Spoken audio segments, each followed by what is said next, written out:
আসসালামু আলাইকুম ওয়া রাহমাতুল্লাহি ওয়া বারাকাতুহু। সবাই ভালো আছো?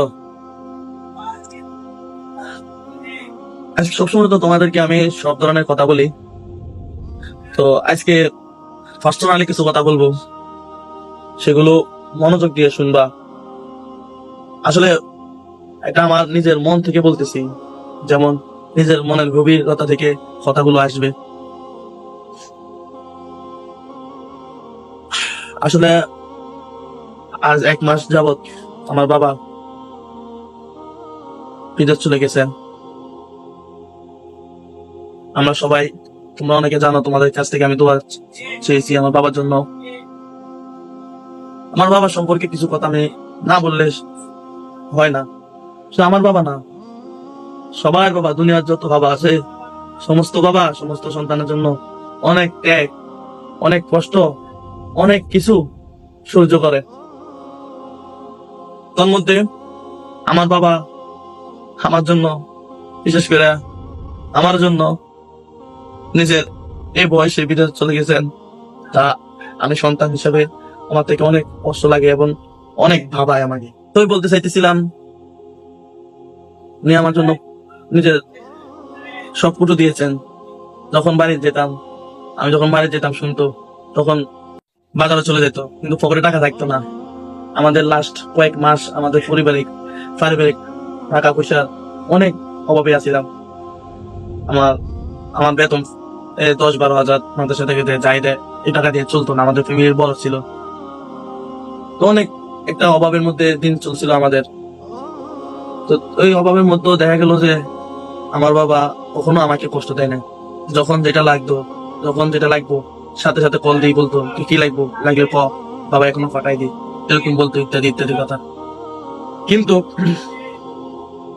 তো আসলে আমার বাবা তার আগে বিদেশ ছিল, প্রায় আপনার 22 বছর।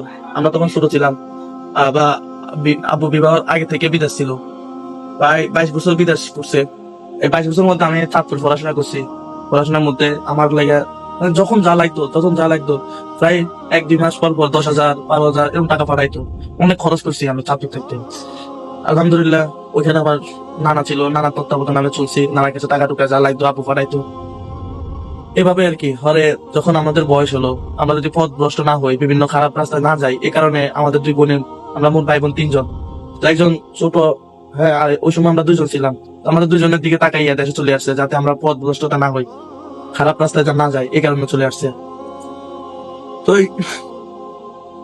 আসার পরে প্রায় 20 বছর, প্রায় 7 বছর 8 বছরের কাছাকাছি উনি দেশে ছিল। আমাদের একটা দোকান ছিল, দোকান ব্যবসা করছে কয়েকদিন। তো ব্যবসায় তেমন লাভ হইতেছে না, আমাদের যে পরিমাণ খরচ ওই পরিমাণে কোনো হইতেছে না। তো বিদেশ চলে যাবো এরকম বলতেছে আরো 2-3 বছর আগ থেকে, কিন্তু আমরা রাজি হই না, বা পরিবারে কেউ রাজি হয় না এই বয়সে যাওয়াটা। যাক, লাস্ট পর্যন্ত ফ্যামিলির অবস্থা দেখে, সামনে আমাদের ভবিষ্যতের দিকে তাকাইয়া ওনার এই বয়সে উনি বিদেশ চলে গেছেন। ওনার এই ত্যাগকে আমি সম্মান করি। আমার মৃত্যু পর্যন্ত আমার আমার পুনর্জন্ম যত মানুষ আসবে, আমার সন্তানাদিদেরকে আমি আমার বাবার কথা গর্বের সহিত বলতে পারবো যে আমার বাবা আমাদের জন্য এত কষ্ট করলেন। জীবনের সমস্ত ত্যাগ, সমস্ত অবস্থাকে করে আমাদের জন্য এত কষ্ট করলেন। আল্লাহ তাআলা তার ত্যাগকে কবুল করুন। জীবনের পথে ভুল পদক্ষেপ নেওয়া স্বাভাবিক, কিন্তু ভুল থেকে শিখে সঠিক পথে ফিরে আসতে সাহায্য করে আমাদের প্রিয় বাবা।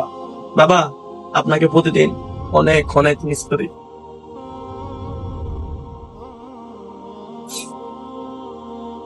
আমার ঝুলিতে সব সুখে এনে দেওয়ার জন্য আমার একজন সুপারস্টার বাবাই আপনি।